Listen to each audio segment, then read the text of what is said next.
여러분, 우리가 본문을 37절부터 읽었습니다만 1절에 보면 만 2년 후에 바로가 꿈을 꾼즉 이렇게 시작합니다. 바로가 꿈을 꿨다는 거예요. 그런데 만 2년이 지난 후에 꿈을 꾸었다, 그렇게 이야기하고 있는 것입니다. 여러분, 이 만 2년이라고 하는 이 해는 요셉이 감옥에 갇혀 있던 다른 사람의 꿈을 해석한 그 이후로부터 2년이 걸렸다는 이야기예요. 여러분, 우리가 아는 것처럼 요셉은 17살에 애굽에서 종살이를 시작합니다. 부모의 사랑을 흠뻑 받던 그가 어느 날 갑자기 형들의 미움을 받고 애굽에 팔려가서 종노릇을 하게 됩니다. 우리가 아는 것처럼 그는 열심히 섬겼고요, 하나님이 그와 함께 계심을 날마다 체험을 했던 것입니다. 그가 하는 모든 일에 하나님이 형통케 하셨다고 이야기하고 있는 것입니다.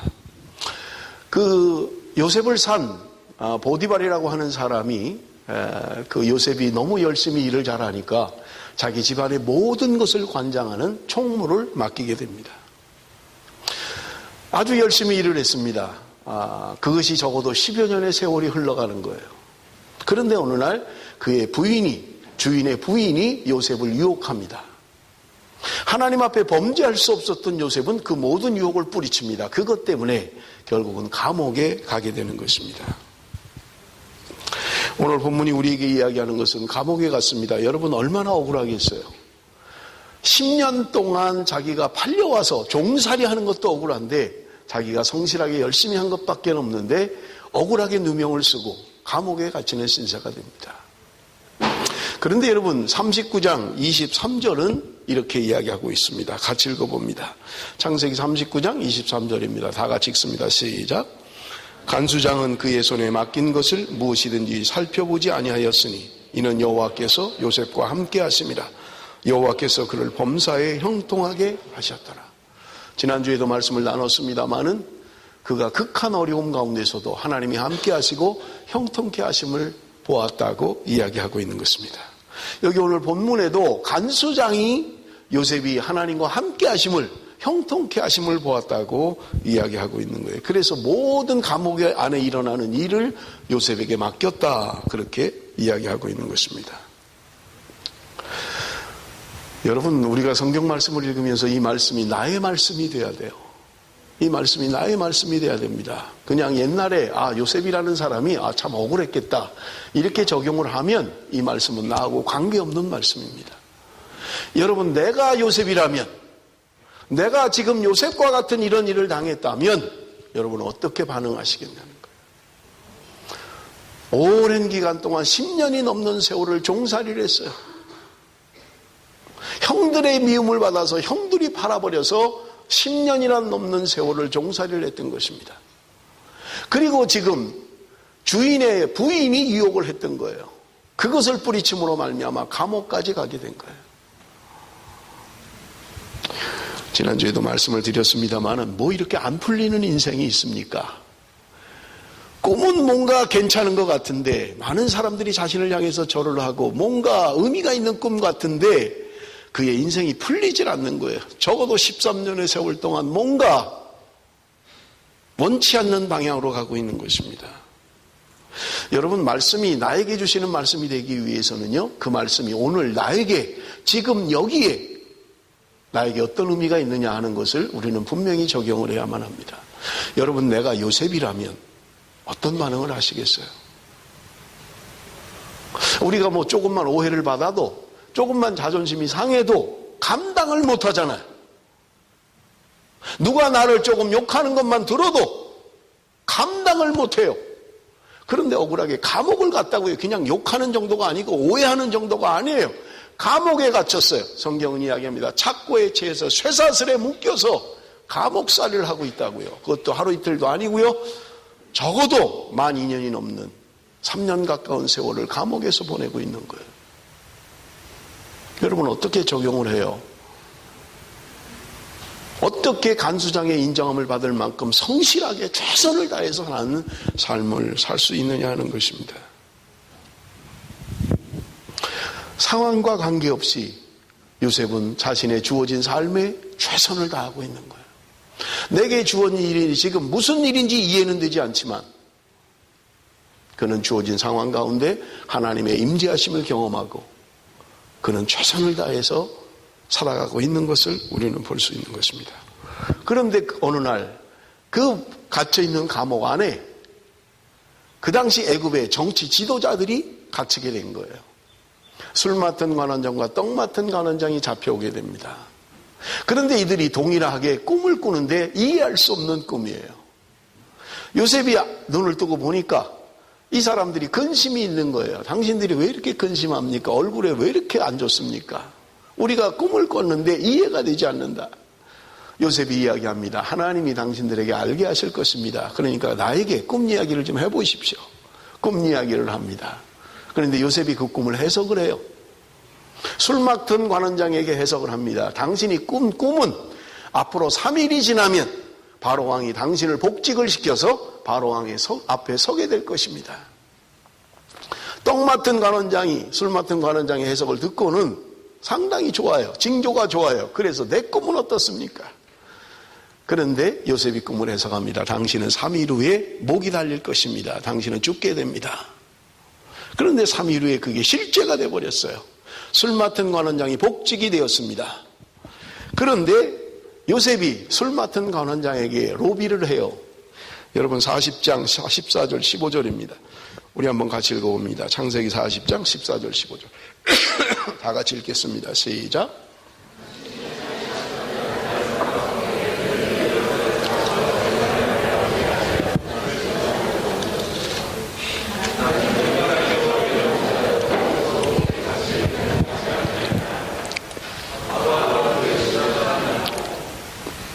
술 맡은 관원장에게 지금 로비를 하고 있는 거예요. 당신이 잘 되면 나를 좀 생각해 주십시오. 나를 좀 풀어주십시오. 나는 히브리 사람이고 여기 감옥에 들어올 만한 일을 하지 않았습니다. 여러분 정치 지도자의 술 맡은 관원장, 떡 맡은 관원장이라고 하는 것은요 아주 요직의 사람입니다. 왜냐하면 옛날에는 왕을 암살하는 방법이요 음식을 통해서 했던 거예요. 그가 마시는 술이나 그가 먹는 음식에 독을 넣어서 독살을 했던 것입니다. 그러니 가장 신임하고 가장 믿을 수 있는 사람을 최측근에 두는 거예요. 왜냐하면 독살해버리니까요. 그런데 그들이 문제가 생겨서 감옥에 온 거예요. 그런데 술 맡은 관원장은 복직이 됩니다. 요셉의 말대로 복직을 하는 거예요. 그러니 요셉이 지금 그 술 맡은 관원장에게 로비를 하고 있는 거예요. 당신이 내가 해석한 대로 3일 만에 복직이 되면 왕에게 좀 이야기를 해서 내 억울한 것을 좀 해소해 주시기를 원합니다. 해결해 주기를 원합니다. 그렇게 부탁하고 있는 거예요. 그런데 오늘 성경은 이야기합니다. 술 맡은 관원장이 복직이 됐지만 요셉의 일을 잊어버렸다. 그렇게 성경은 이야기하고 있는 거예요. 그리고 만 2년이 지나버린 거예요. 오늘 성경이 이야기하는 41장 1절에 만 2년이 지났다라고 하는 것은 요셉이 꿈을 해석한 이후에 만 2년이 됐다는 거예요. 뭔가를 기대했을 것입니다. 술 맡은 관원장이 3일 만에 복직이 되었으니 나를 기억하고 뭔가 좀 좋은 소식이 오지 않을까. 이제 내가 감옥살이를 이제 좀 풀려나지 않을까. 뭔가 기대를 했다는 말입니다. 그런데 하나님은 2년 동안 아무런 일을 하시지 않는 거예요. 뭔가를 기대했는데 그것마저 물거품이 되고 말았던 거예요. 하나님은 요셉을 통해서 2년 동안 적어도 2년 이상을 감옥에 가둔 것은 하나님의 특별한 뜻이 있었던 것입니다. 지난 철야 때 우리가 찬양을 불렀습니다마는 주님 곁으로 날 이끄소서라는 찬양이에요. 그 가사 가운데 주님만이 내 모든 것 되시니 주님만을 더 알게 하소서. 주님만이 내 모든 것 되시니 주님만을 알기 원합니다. 라는 그런 찬양의 가사의 내용입니다. 하나님이 요셉에게 이 훈련을 시키고 싶으셨던 거예요. 네가 다른 기대하지 마라. 사람이 너를 도울 거라고 생각하지 마라. 너를 도울 수 있는 것은 나뿐이 없다. 하나님만이 너를 도울 수밖에 없다. 오직 주님으로 사는, 오직 믿음으로 사는 그런 삶을 원했던 것입니다. 2년이 지났습니다. 2년 후에 애굽의 최고 권력자인 바로 왕이 꿈을 꿨던 거예요. 그런데 그 꿈을 해석을 할 수가 없어요. 전국에 있는 꿈 해몽가들을 다 불러 모았어요. 박사들입니다. 똑똑한 사람들이 다 불러 모았어요. 내가 꾼 꿈을 해석을 해봐라. 이게 무슨 꿈이냐? 아무도 해석을 못해요. 그런데 그때 술 맡은 관원장이 2년 전에 자신이 감옥에 갇혀 있을 때 자신의 이해할 수 없는 꿈을 해석했던 요셉을 기억하는 거예요. 그리고 왕에게 이야기합니다. 왕이시여, 제가 2년 전에 감옥에 갇혀 있을 때 요셉이라고 하는 히브리 청년이 그 꿈을 해석을 해서 그가 이야기한 대로 제가 3일 만에 복직을 했습니다. 왕이 그를 불러옵니다. 감옥에서 이제 바로왕 앞에 서게 되는 거예요. 그리고 요셉이 그 꿈을 해석을 하게 됩니다. 그 꿈의 내용은 다른 것이 아니라 바로왕이 나일강에 서 있는데 살찐 암소가 7마리가 올라오는 거예요. 그리고 풀을 뜯어먹습니다. 그런데 그 위에 아주 흉측하게 생긴 암소 7이 올라와요. 그리고는 먼저 살찐 암소를 잡아먹어버리고 마는 거예요. 꿈을 깼다가 다시 또 꿈을 꾸는데 한 줄기에서 무성한 잎이 7가지가 나오는 거예요. 7잎이 나오는 거예요. 아름다운 잎이에요. 그런데 조금 있다 아주 마른 아주 흉악한 그 이파리가 또 7개가 나오더니 먼저 무성하게 자란 그 이파리를 전부 다 잡아먹어버리고 마는 거예요. 이 꿈을 해석을 하지 못하는 거예요. 그런데 요셉이 바로왕 앞에서 이 꿈을 해석을 합니다.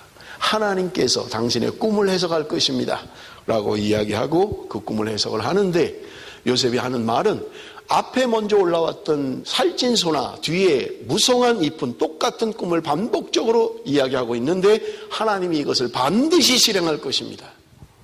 그런데 앞에 먼저 올라온 살찐 짐승 7은 다른 것이 아니라 지금부터 애굽에 7년 동안 풍년이 들게 될 것입니다. 그러나 7년 풍년이 지나고 나면 7년 흉년이 다가오는데 이 흉년은 너무나 흉측해서 앞에 풍년을 기억조차 하지 못할 만큼 이 애굽 전역을 초토화시킬 것입니다. 그러면서 이 요셉이 꿈에 대한 대응책까지 내놓습니다. 그래서 풍년 7년 동안 잘 준비하고 대비하면 이 흉년, 앞으로 뒤에 올 흉년을 극복할 수 있을 것입니다 라고 이야기한 거예요.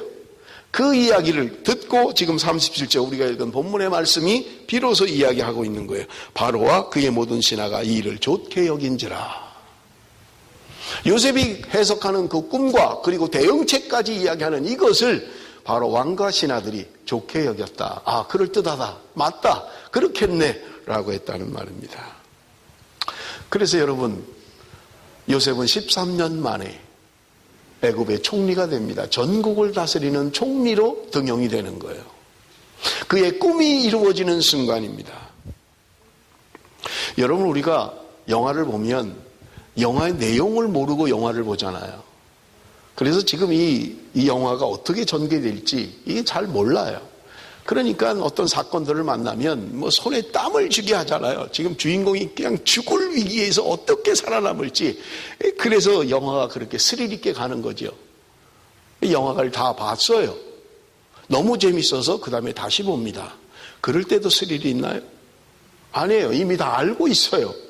아, 저 어려움에서 그렇게 넘어왔지, 그렇게 극복했지, 다 알고 있는 거예요. 그러니까 그렇게 스릴이 없어요. 처음보다 내가 모르고 볼 때 하고 내가 이미 내용을 알고 볼 때는 다른 거예요. 여러분, 오늘 요셉의 이야기를 우리는 이미 영화를 본 사람처럼 대하고 있는 거예요. 우리는 처음부터 결말까지 다 알고 있는 거예요. 성경에 다 기록되어 있으니까요. 그러니까 이 말씀이 오늘 나에게 적용이 되지 않는 거예요. 아, 요셉이라는 사람이 이런 어려움을 겪고 형들에게 팔렸고 감옥에까지 갔는데 결국은 총리가 됐고 잘 살고 잘 살았대. 이렇게 해석해버리고 마는 거예요. 여러분, 말씀을 드렸습니다마는 요셉이 총리가 되는 13년의 인고의 세월은 그냥 지나가 버린 세월이 아니에요. 요셉은 전혀 내용을 알지 못했습니다. 앞으로 13년 후에 자신은 총리가 될 것이다. 내가 13년만 어떻게든지 버티면 그 다음에 애굽의 총리가 되는 영광을 얻을 것이다. 그러지 않았어요. 내가 팔려가는 것은 앞으로 총리가 되기 위하여 팔려가는 것이다. 만약에 그랬다면 여러분, 형들이 자기를 팔 때 형들을 위로해야 되면 형님들 걱정하지 마십시오. 형님들이 나를 팔지만 이건 하나님의 계획 속에 있는 겁니다. 나는 앞으로 애굽의 총리가 될 겁니다. 그러니까 걱정하지 마세요. 마음 아파할 거 없습니다. 그래야 맞아요. 그런데 지난주에 살펴본 것처럼 요셉은 형들이 팔려고 할 때 살려달라고 애원하며 형들에게 눈물로 호소를 했던 거야. 형님, 제가 잘못했습니다. 다시는 그러지 않겠습니다. 한 번만 좀 용서해 주십시오. 제가 다시는 그러지 않겠습니다. 나를 팔지 마세요. 나를 죽이지 마세요. 애걸하며 복골하며 그렇게 했던 것입니다. 왜 그래요? 알지 못하기 때문에 그런 거예요. 모르기 때문에 그런 거예요. 요셉이 자신의 생애 어떻게 진행이 될지 알지 못하는 거예요. 오히려 자신의 꿈과는 정반대로 진행되고 있는 거예요. 뭔가 좀 나아지고 뭔가 좀 좋아지고 뭔가 해결이 되고 이래야 맞잖아요. 그런데 점점 나빠져요. 나빠져도 이렇게 나빠질 수가 없어요.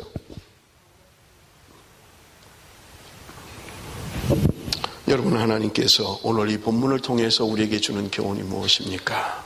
지난주에도 말씀을 드렸습니다마는 하나님은 요셉을 훈련하고 연단하시기를 원했던 거예요. 시편 37편의 이야기잖아요. 하나님은 요셉을 연단하시기를 원하셨던 거예요. 그를 기다리게 하시고 그의 성품이 변화되기를 원하셨던 거예요. 하나님의 사람으로 쓰임받기까지 오랜 세월이 걸렸던 거예요. 야곱은 30년이 걸렸고요. 모세는 40년이 걸렸습니다.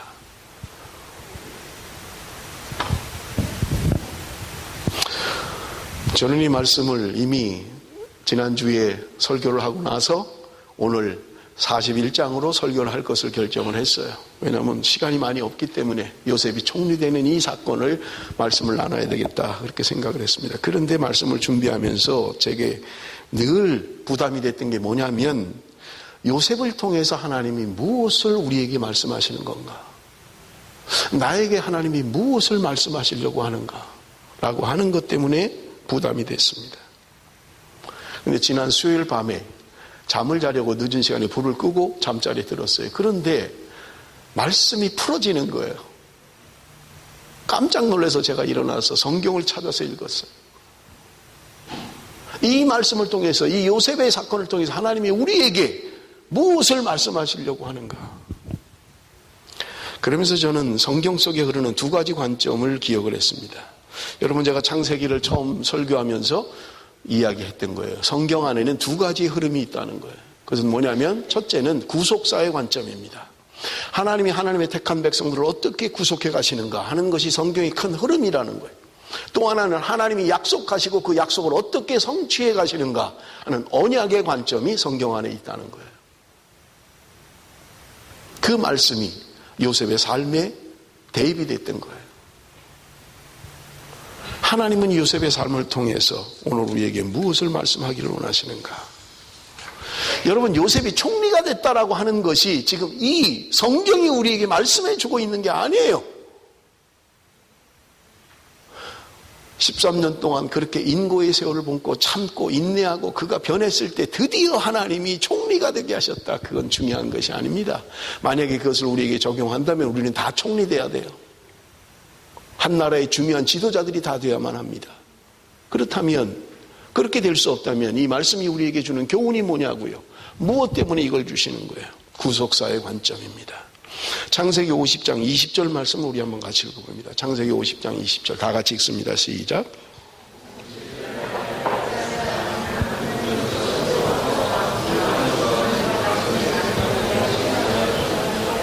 지금 창세기 50장의 말씀은 창세기의 거의 마지막의 말씀입니다. 형들이 두려워하는 거예요. 아버지 야곱이 죽었어요. 장례를 치렀습니다. 그러고 나니까 형들이 두려워하는 거예요. 아버지가 죽었으니까 이제 저 요셉이 우리를 해코지하지 않겠느냐. 그때 그것을 안 요셉이 형들에게 지금 이야기하고 있는 것입니다. 당신들은 나를 헤아려 하였으나 하나님은 그것을 선으로 바꾸사 오늘과 같이 많은 백성의 생명을 구원하게 하시려 하셨나니. 이게 요셉의 신앙 고백입니다.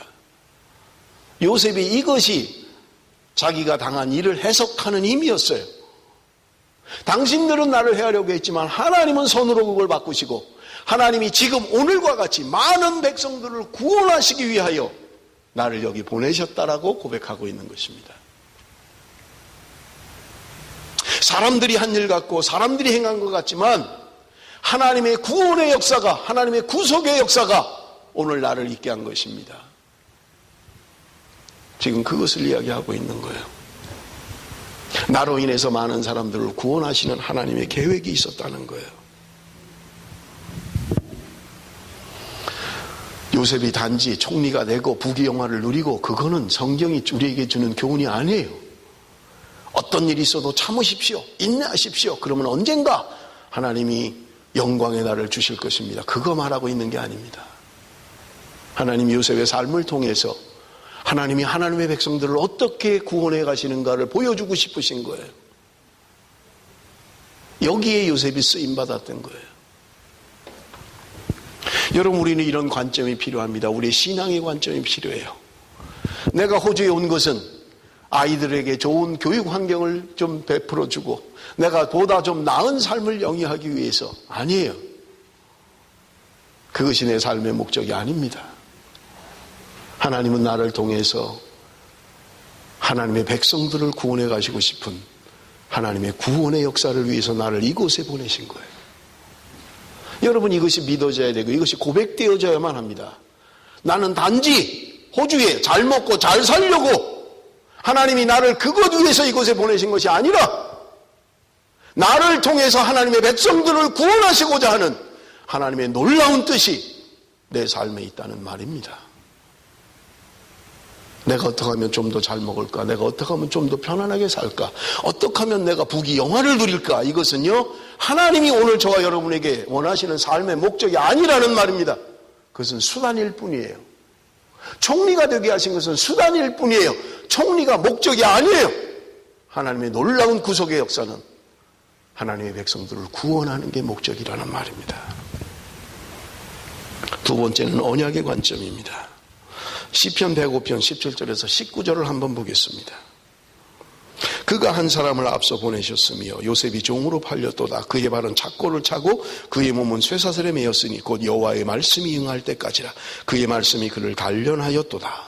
지난주에 제가 똑같은 이 말씀을 가지고 그를 단련하였다, 하나님이 요셉을 훈련하고 연단했다라고 하는 것을 집중적으로 말씀을 드렸습니다. 그런데 그 앞에 말씀이 뭐예요? 곧 여호와의 말씀이 응할 때까지라. 무슨 말씀이 응한다는 거예요? 요셉이 지금 착고에 차고 몸이 쇠사슬에 매였으니 곧 여호와의 말씀이 응할 때까지다. 도대체 그가 감옥에 가는 게 무슨 말씀이 응한다는 거예요? 무슨 말씀을 응하게 하기 위해서, 무슨 말씀을 이루기 위해서 그가 감옥에 가고 착고에 취해서 쇠사슬에 매여 있는 삶을 살아야 되느냐는 것입니다. 저는 창세기 15장에 하나님이 아브라함과 맺은 언약의 말씀 속에서 이 말씀의 의미를 깨달았습니다. 창세기 15장 12절에서 14절입니다. 해질 때 아브라함에게 깊은 잠이 임하고 큰 흑암과 두려움이 그에게 임하였더니 여호와께서 아브라함에게 이르시되 너는 반드시 알라. 내 자손이 이방에서 객이되어 그들을 섬기겠고 그들은 400년 동안 내 자손을 괴롭히리니 그들이 섬기는 나라를 내가 징벌할지며 그 후에 내 자손이 큰 재물을 이끌고 나오리라. 아브라함과 횃불 언약을 맺으실 때 하나님이 아브라함에게 말씀하셨던 거예요. 지금 태어나지도 않은 아브라함의 후손들이 이방에 객이 되어서 400년 동안 그들을 섬길 것이라는 것을 하나님이 말씀하셨어요. 시편에서 말하는 말씀이 응할 때까지라는 말은 요셉이 총리가 되어서 애굽으로 내려가잖아요. 그의 아버지와 그의 가족 70인이 내려가잖아요. 그때부터 시작하는 거예요. 하나님의 말씀이 응하기 시작하는 것입니다. 그런데 창세기 15장 16절에 보면 하나님이 아브라함에게 이런 약속의 말씀을 주십니다. 내 자손은 4대 만에 이 땅으로 돌아오리니 이는 아모리 족속의 죄악이 아직 가득 차지 아니함이니라 하시더니, 하나님의 약속의 말씀은 400년 동안 그들이 객이 되어서 그들을 섬길 것이지만, 종노를 하게 될 것이지만 하나님이 너희를 반드시 돌아오게 할 것이다. 지금 생기지도 않은 자손들에게 하시는 약속이에요. 아브라함의 자손이 아직 생기지도 않았어요. 지금 이것을 성취할 민족들은 아직 이루어지지도 않았습니다. 이 땅에 존재도 안 해요. 그런데 하나님이 아브라함에게 약속하셨던 거예요. 400년 동안 섬기게 될 것이고 그리고 너희들은 반드시 돌아오게 될 것이다. 이 말씀이 응할 때까지, 이 말씀이 이루어질 때까지 요셉이 지금 감옥에서 그 고난과 그 역경을 겪어야만 했다는 말입니다. 우리는 이미 결말을 다 알고 있어요. 흉년 때문에 아버지와 그의 가족들이 애굽으로 내려오잖아요. 그들은 생각할 때 이 흉년의 시기를 잠깐만 좀 피하고 이 흉년이 지나고 나면 그대로 돌아가면 되겠다 생각했는지 모르지만 그들이 애굽으로 내려오고로부터 400년 동안 그들은 종살이를 했던 것입니다. 70명이 내려왔는데 그들은 200만이라고 하는 민족을 이루고 애굽을 탈출하는 출애굽의 역사를 이루어가는 것입니다. 지금 요셉이라고 하는 사람의 한 꿈이 이루어지는 게 중요하지 않아요.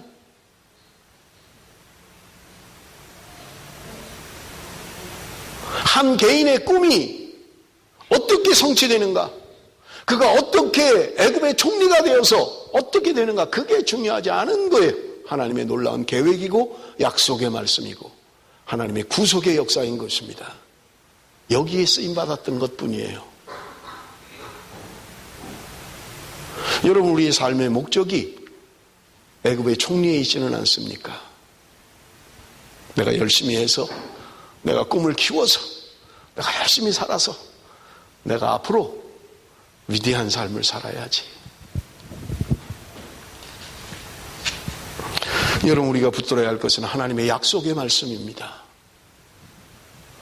하나님이 나에게 향한 하나님의 약속의 말씀입니다. 하나님의 약속의 말씀은 반드시 성취되는 거예요. 아무리 내가 힘들고 어려운 환경 가운데 있지 할지라도 하나님은 약속하신 말씀을 성취하시는 분입니다. 그리고 하나님의 그 구원의 역사는 지금도 도도히 흘러가고 있는 거예요. 세상이 악하고 세상이 아무리 흉측해도 하나님의 놀라운 구원의 역사는 한치도 오차가 없이 지금 흘러가고 있는 것입니다. 이 하나님의 구원의 역사 앞에 나는 짧은 인생을 살면서 어떻게 쓰임받을 것인가?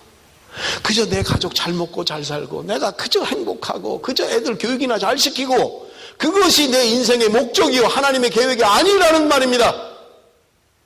내가 총리가 되지 않아도 괜찮아요. 그거 중요하지 않아요. 하나님의 이 구원의 역사, 도저히 흐르는 하나님의 이 역사 앞에 내가 어떻게 쓰임받을 것인가? 이게 반응해야 될 우리의 하나님의 요구고 하나님의 비전인 것입니다. 내 꿈 이루는 게 뭐가 그렇게 대단해요?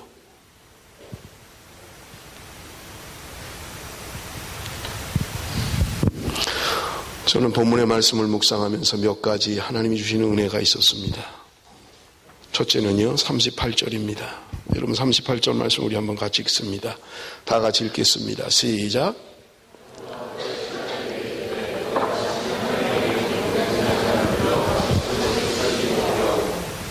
여러분, 바로는 지금 요셉에게 하나님의 영에 감동된 사람이다 이렇게 표현하고 있어요.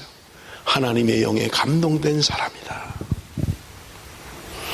그는 하나님과 함께하는 사람이었고 성령으로 충만한 사람이었던 것입니다. 여러분, 그가 감옥에 간 것은 보디발의 부인이 그를 유혹했기 때문이에요.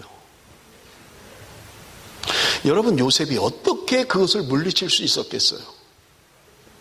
여러분, 그냥 옛날 이야기를 이렇게 생각하지 말고 지금 나에게 일어나는 일이라고 한번 가정을 해보세요. 그러면 내가 어떻게 이길 수 있는가? 어떤 사람이 이야기하기를 사람이 가장 견디기 어려운 것이 성적인 유혹이라는 거예요. 성적인 유혹. 여러분, 지금 요셉의 나이를 추정을 하면 그가 보디발의 집에 10년을 종살이 했다고 치면 그는 20대 후반의 젊은입니다. 27 또는 28. 아주 건강한 가장 왕성한 시기에 성욕을 가지고 있는 젊은이에요. 그런데 보디발의 부인이 그를 유혹하고 있는 겁니다. 기회예요. 내가 그러는 게 아니에요. 내가 죄를 지려고 하는 게 아니에요. 내가 그런 게 아니라 지금 주인의 아내가 자기를 유혹하고 있다고요. 저 사람, 저 여자 마음에만 들면 출세가 보장되는 거예요. 이 유혹을 어떻게 물리치냐고요. 여러분, 성경은 시편 34편 7절에 이야기합니다. 여호와의 천사가 주를 경외하는 자를 둘러 진치고 그들을 건지시는도다. 하나님의 사자가 주를 경외하는 자를 둘러 진치고 그를 건지시는도다. 여러분 이사야 11장에 보면 성령을 여호와를 경외하는 신이다 이렇게 이야기합니다. 요셉은 하나님을 경외하는 사람이었던 것입니다. 하나님을 경외하는 사람이었어요. 그의 고백 속에 나오잖아요. 아무도 보지 않아요. 사람이 아무도 없어요. 범죄할 수 있는 분명한 환경이 돼버리고 말았어요. 그런데 그는 내가 하나님 앞에, 사람들은 보는 사람이 없는지 모르지만 내가 하나님 앞에 나는 범죄할 수 없습니다.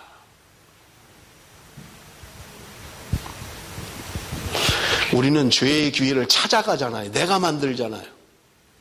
기회만 되면 내가 찾아가요. 죄질 기회를 내가 찾아간다고요. 형편이 안 되고 능력이 없어서 못하는 거지. 환경만 되고 능력만 있으면 얼마든지 내가 찾아가요. 우리 인간의 실존이요. 쉽지 않아요. 이 유혹을 물리치는 게 쉽지 않습니다. 그는 하나님을 경외했고 하나님 앞에 사는 사람이었고 하나님의 임재를 느끼며 사는 사람이었습니다. 지난주에도 말씀을 드렸습니다마는 그의 꿈 때문에 이긴 게 아니에요.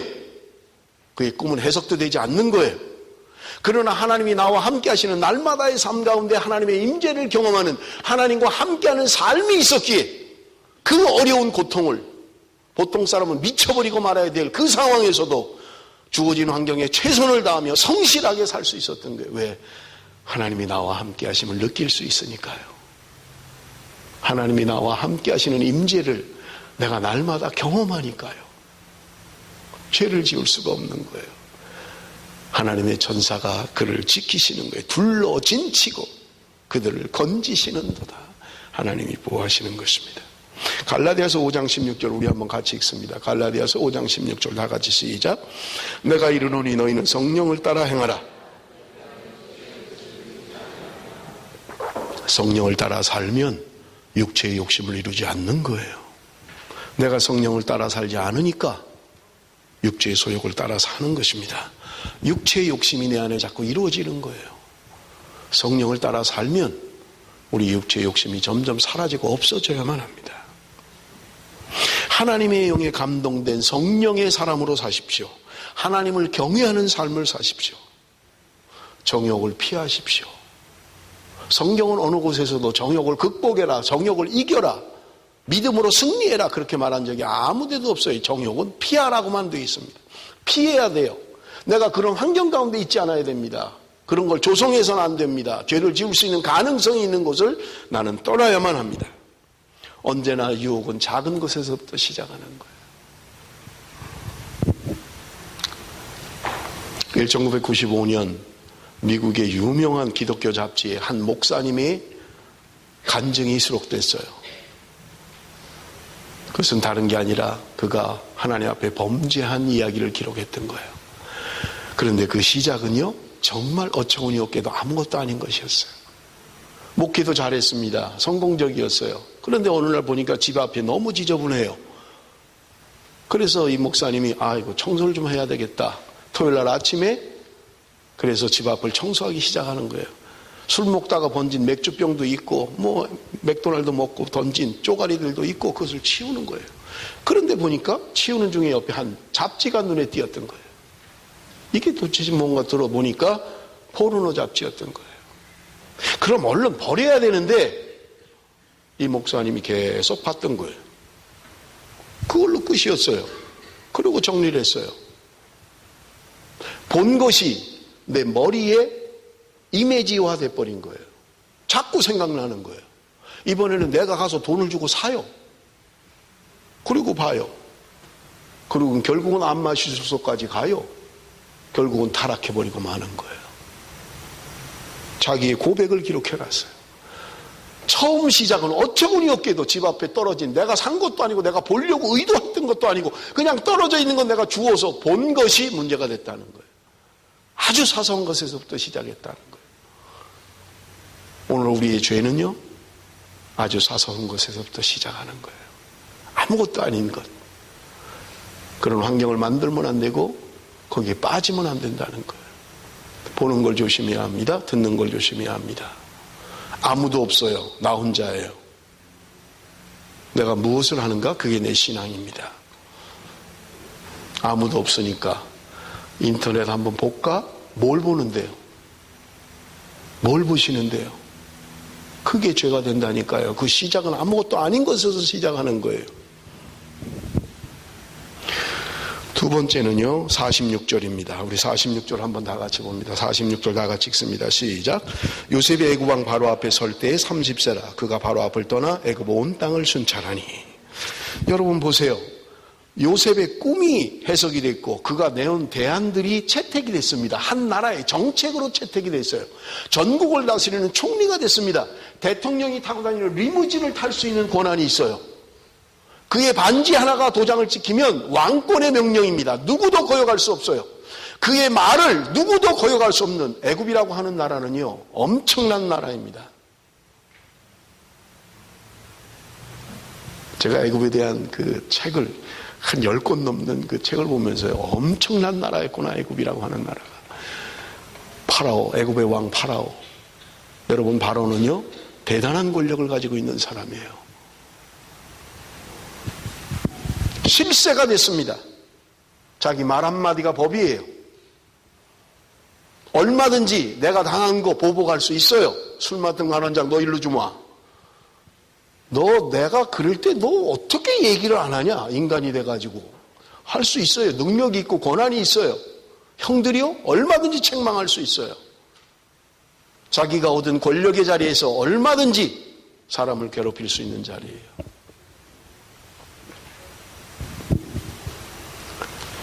그런데 요셉이 지금 결혼까지 했어요. 종교, 정치, 확실한 실세가 됐던 것입니다. 제사장의 아내와 딸과 결혼했어요. 완전히 실세예요. 그런데 여기 오늘 성경의 본문에 이야기하는 게 뭐예요? 아무 말이 없어요. 요셉이 애굽 왕 바로 앞에 설 때 30세라. 그가 바로 앞을 떠나 애굽 온 땅을 순찰하니. 이제 좀 쉬어도 되잖아요. 13년 동안 그렇게 죽을 고생을 했으니 좀 누려도 되잖아요. 그런데 그는 지금 왕 앞에 총리가 된 바로 전국을 떠돌면서 그 땅을 순찰했다고 성경은 이야기하고 있는 거예요. 저는 이 말씀을 묵상하면서 중요한 교훈이 있다고 생각합니다. 여러분이 하나님의 영에 감동된 사람이에요. 하나님, 내가 이 나라를 어떻게 통치할 수 있습니까? 지혜를 주십시오. 기도하고 기다리고 묵상하고 그러면 맞아요. 그런데 그는 그렇게 한 것이 아니라 그렇게 영에 감동된 사람이지만 그의 몸은 전국을 떠돌면서 쉽지 않은 걸 거예요. 물론 종살이 할 때하고는 다르겠죠. 전국을 돌아다니면서 내가 어떻게 통치해야 되는가, 어떻게 저들의 아픔을, 저들의 고통을 어떻게 내가 해결할 수 있는가, 그는 기도하며 그의 삶을 전국을 순찰하는 데 쏟았다는 거예요. 무슨 말입니까? 여러분, 성경은 우리에게 이야기합니다. 구하라, 찾으라, 두드리라 이야기하는 거예요. 구하는 것은 기도하는 것입니다. 찾았으면 두드리라는 거예요. 행동하는 신앙이 되어야 된다는 말입니다. 말은 언제나 믿음을 이야기하고 말은 언제나 그럴듯한 신앙을 이야기하면서 우리의 삶은 없는 요셉은 그런 삶을 우리에게 보여주고 있지 않습니다. 종살이를 할 때나 감옥에 갇혔을 때나 이제 그가 총리가 되어서나 그의 삶은 언제나 성실한 삶이었어요. 사랑하는 성도 여러분, 내가 어떤 위치에서 일을 하느냐 중요하지 않습니다. 중요한 것은 어떤 태도로 일하느냐가 중요한 거예요.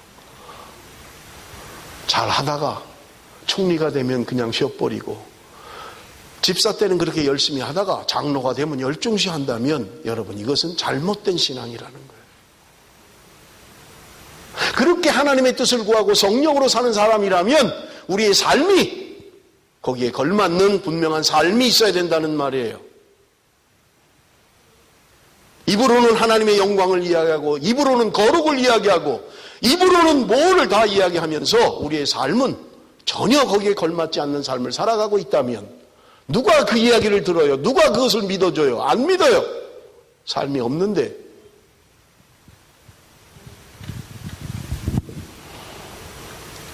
내가 어떤 위치에 있느냐 중요하지 않고 내가 어떤 태도로 살아가느냐 더 중요한 것입니다. 어떤 상황 가운데서도 요셉은 섬기는 삶을 살았어요. 종으로서 섬겼고 감옥에서 죄수들을 섬겼고요. 총리가 되어서는 백성을 섬기는 삶을 살았던 것입니다. 주님이 우리에게 보여주신 말씀이잖아요. 내가 너희들에게 본을 보였으니 너희도 이와 같이 섬기는 삶을 살아라. 발을 닦는, 제자들의 발을 닦는 섬기는 삶을 살라는 거예요. 마지막으로 요셉은요, 51절 말씀입니다. 51절 말씀 다 같이 읽습니다. 시작. 요셉이 그의 장남의 이름을 므낫세라 하였으니 하나님이 내게 내 모든 고난과 내 아버지의 온 지비를 잊어버리게 하셨다 하며. 요셉은 지금 아들을 낳고 첫째 아들 이름을 므낫세라고 지었습니다. 그런데 그 므낫세의 뜻이 뭐라고요? 하나님이 내게 내 모든 고난과 내 아버지의 온 지비를 잊어버리게 하셨다. 이런 뜻이에요. 요셉은 하나님과 동행하고 하나님과 함께하는 삶을 살았지만 그 심령 깊은 곳에는 형제를 용서하지 못했던 거예요. 어떻게 나를 팔 수가 있어?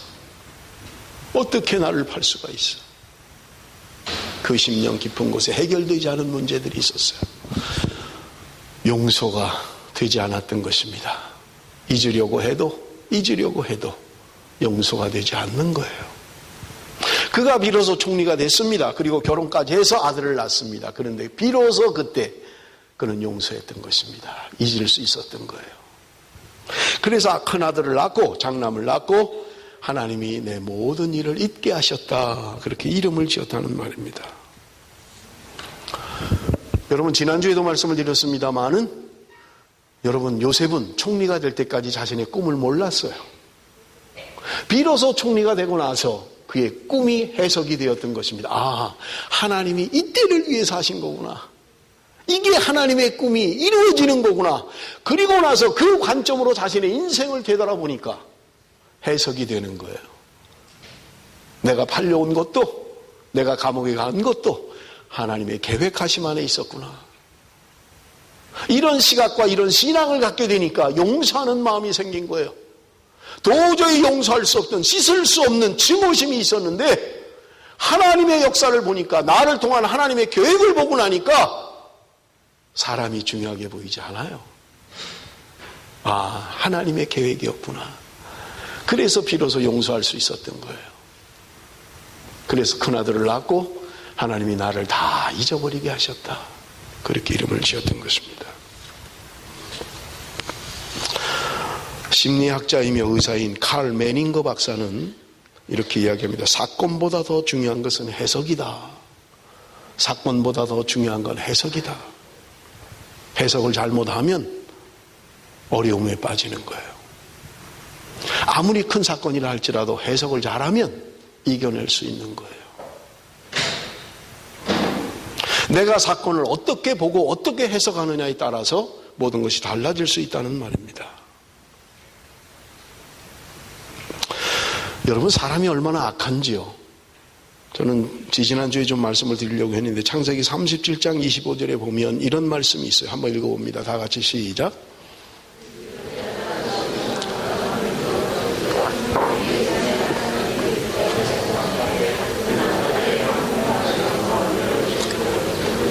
지금 이 본문의 말씀은 형들이 지금 요셉을, 아버지 신부로 모은 요셉을 보고 꿈꾸는 자가 온다. 저거 죽여버리자. 그 꿈이 어떻게 되는가 좀 보자. 그래서 지금 구덩이에 집어넣어버린 거예요. 자기 힘으로 빠져나올 수 없는, 물도 없고 그곳에 빠쳐버린 거예요. 그리고 지금 그 옆에서 오늘 본문에 뭐라고 이야기해요? 그들이 앉아 음식을 먹다가. 여러분, 인간이 이렇게 사악할 수가 있나요? 자기 동생 죽이겠다고 웅덩이에 빠쳐놓고 지금 그 옆에서 형들은 밥 먹고 있는 거예요.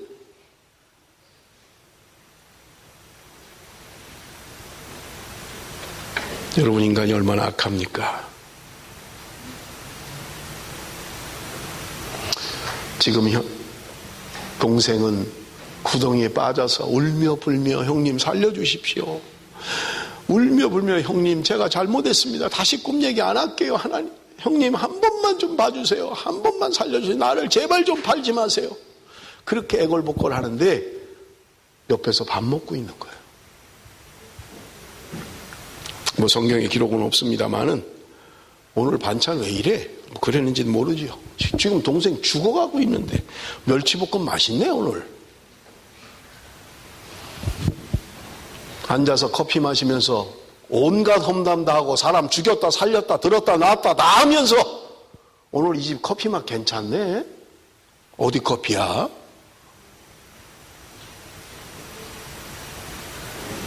인간의 본심이 악한 거예요. 내 말 한마디에 사람이 죽어가는데 잠을 못 자는데 나는 커피 맛 타령하고 앉아 있는 거예요. 나는 반찬 투정하고 있는 거예요. 얼마나 악합니까? 여러분 요셉이 그걸 다 알았잖아요. 어떻게 했는지 다 봤잖아요. 어떻게 용서를 해요? 어떻게 용서를 하냐고. 자기를 그 구덩이에 빠쳐놓고 형들이 밥 먹으면서 어떻게 용서를 할 수가 있습니까? 해석이 되어지면 용서가 가능합니다. 해석이 되어지면 돼요. 사람이 하는 일이 아니구나. 하나님의 계획 속에 있었구나. 내 억울함보다 하나님의 구속의 역사가 보이면, 하나님의 언약의 말씀이 내가 당한 고통보다 더 커지면 그 말씀을 붙들고 승리할 수 있는 거예요. 하나님의 계획을 붙들고 하나님의 구속의 관점을 붙들고 우리는 승리할 수 있는 거예요. 그전엔 불가능합니다. 하나님의 역사를 보는 해석의 능력이 생길 때 우리는 용서가 되는 거예요. 나를 그렇게 힘들게 하고 나를 그렇게 아프게 하고 하나님의 계획이었구나. 나를 더 정금같이 사용하시려고, 하나님이 나를 더 정금같이 사용하시기 위해서 하나님이 하신 일이구나. 말씀을 맺겠습니다. 성령의 사람이 되십시오. 하나님과 함께하는 날마다 하나님의 영에 감동된 삶을 사십시오. 기도만 하지 말고 일어나서 행하십시오. 구하고 찾았으면 두드리십시오. 위대한 일을 시도하십시오. 용서의 사람이 되어야만 합니다. 쓴뿌리가 생기지 않도록 여러분 상한 감정을 치유해야만 합니다. 하나님의 말씀을 붙들고 승리하십시오. 저는 마지막으로 52절의 말씀을 여러분에게 들려드리고 싶습니다. 차남의 이름을 에브라임이라 하였으니 하나님이 나를 내가 수고한 땅에서 번성하게 하셨다 함이었더라. 이게 마지막 결론의 말씀입니다. 장남은 므낫세였어요. 그런데 차남은 에브라임이라고 하는 아들을 낳습니다. 에브라임의 뜻이 무엇이에요? 내가 수고한 땅에서 번성하게 하셨다. 하나님이 므낫세를 낳고 비로소 용서하는 마음이 생겼을 때 하나님이 그를 번성케 하셨다고 이야기하고 있는 것입니다. 그가 용서할 때 비로소 그는 하나님의 축복, 하나님의 번성을 경험하게 되는 것입니다. 사랑하는 성도 여러분, 아직도 내 안에 누군가를 용서하지 못하는 사람이 있습니까? 그 사람만 생각하면 용서가 되지 않습니까? 여러분, 내 힘으로는 할 수 없어요.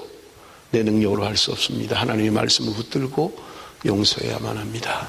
그럴 때 하나님께서 약속하신 축복이 우리를 번성케 하실 것이고 하나님의 축복의 약속이 기다리고 있을 것입니다. 사랑하는 성도 여러분, 내 힘으로 잊으려고 하지 마십시오. 하나님, 내가 하나님의 약속의 말씀을 붙들기를 원하고 그 말씀이 내 안에 너무 커서 하나님의 구원의 역사가 내 안에 너무 감동이어서 내가 모든 걸 잊기를 원합니다. 용서하기를 원합니다. 하나님으로 사는 용서의 사람으로 살아가는 저와 여러분이 되시기를 주님의 이름으로 축원합니다. 기도하겠습니다.